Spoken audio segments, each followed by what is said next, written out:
This is the NEXPEAK NC315 12-volt 15-amp battery charger. In the box you get the manual and the battery charger.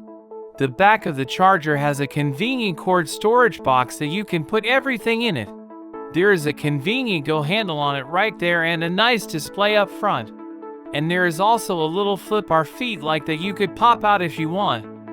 One button to turn it on, simple like that, plugs it in as you would expect, and then of course you have your battery clamps over here. Like I said before, this does 15 amp charging at 12 volts and 8 amp charging at 24 volts because the voltage is half the amperage.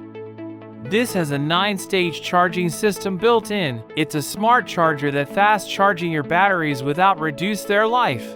We will hook the red up to the positive and the black up to the negative right there, then we plug it in. And it says DFS for the desulfation. There is a little battery meter thing that's going up showing charging voltage and current, also the temperature. This will handle regular flooded AGM, gel, SLA, lead acid, and LiFePO4 batteries. For these cars doesn't driven much, so the battery has a tendency to get a bit low after some time. It's the perfect solution to choose trickle charge mode. The screen will display OFF and then turn off under the TKL setting after 2 hours, only the mode button flashing. It will continue to charge and maintain batteries once the voltage drops.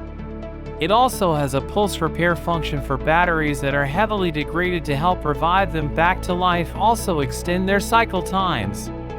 And the last is the troubleshooting. If your battery cannot charge, please check connections or the battery health.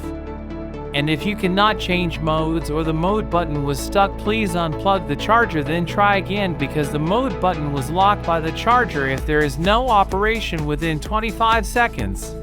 The charging voltage is different according to different climates and it won't overcharge your battery.